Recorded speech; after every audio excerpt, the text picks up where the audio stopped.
What's up, guys? My name is Jeff. I'm the owner of RDR Gear in Salt Lake City, Utah, and today we're going to talk about the Bergara B14 Trainer in 22 LR.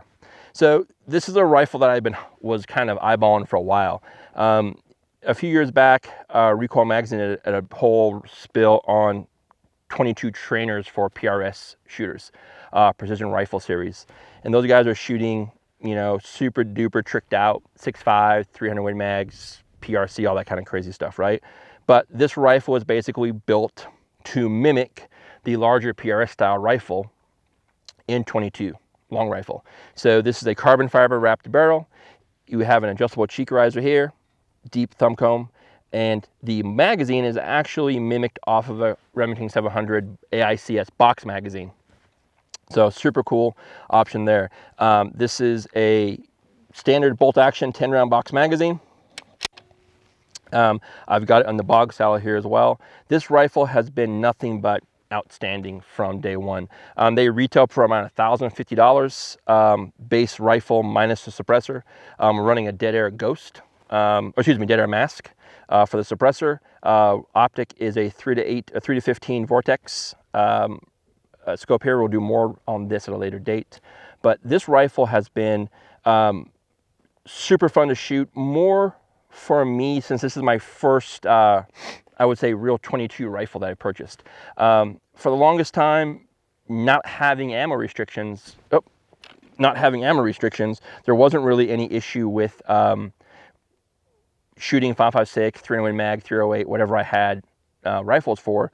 But as ammo got tough, 22 became something that I really looked more into. I had quite a bit of 22 just floating around the shop, so I figured, you know what, I'll look into something for the 22 rifles. And this was one that kind of caught my eye. I do love everything about the rifle. It's very lightweight, very easy to shoot. Standard bipod mounting. You have a QD swivel up front for a sling, one in the back here, adjustable length of pull. As I mentioned here, adjustable cheek rise, and trigger is outstanding. It is a paddle release for the magazine. The one downside I do have is I'm having a very difficult time finding magazines.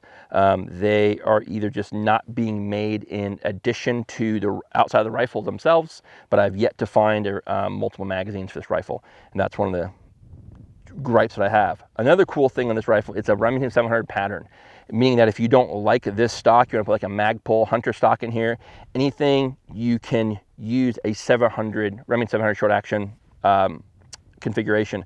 So bottom metal, stocks, you name it, you can swap out. So super rad there. The rifle does not come with any type of MOA riser for your scope, so you have to buy one of those when you do. A 20, a 30, or even a 40 might be a benefit depending on what your plan for this rifle is. Here at the farm training center, I believe this summer they're going to kick off a 22 PRS match. So that's my plan for this rifle. To shoot those matches. That's why I'm going to keep it as is right now.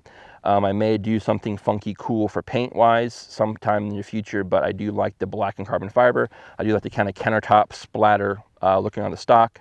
And again, my biggest gripe is trying to find magazines for this gun. So far, I have been shooting federal target load, which is definitely like a hot dog in a hallway. It's past 50, it's doing all kinds of craziness. Today we got maybe a 3 to 5 mile an hour wind coming from my back to front, which is not a big deal. I was here last Saturday or Sunday, and we had about probably a good 10 left to right, and man, it was pushing that little guy all over the place. Last night my Ely outdoor ammunition came in, so I bought 3 boxes of Ely 10X.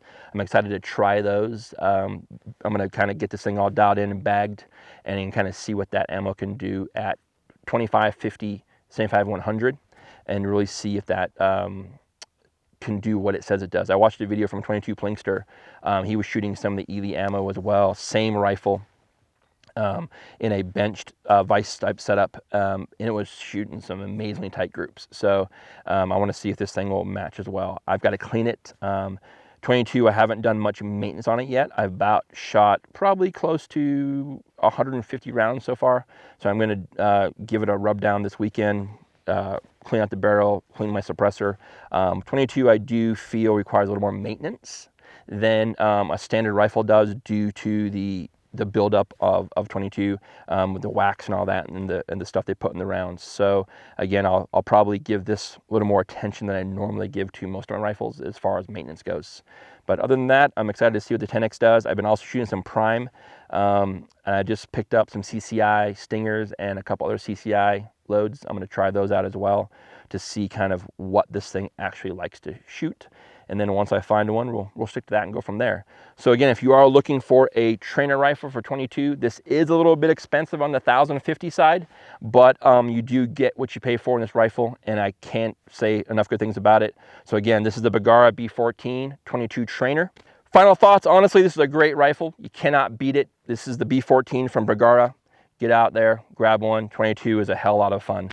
If you like what you see here, we post 2 to 3 videos every week on gear that we manufacture, gear that we sell, and this overall stuff that I like. So please like, share, and subscribe, and we'll see you next time. Take care. You ever dirt clawed a war? You ever had one of those and throw a dirt clawed at a kid? There's a rock inside the dirt clawed, you threw at him and it split his head open? I did that one time. I threw a dirt clawed at this little guy. I hit him right in the face. I didn't know there was a rock inside the dirt clawed. It wasn't my fault. So if his head wasn't in the way of the dirt clawed, he wouldn't have got those stitches. Right? So honestly, whose fault is that? His head in the way or me throwing the dirt clod?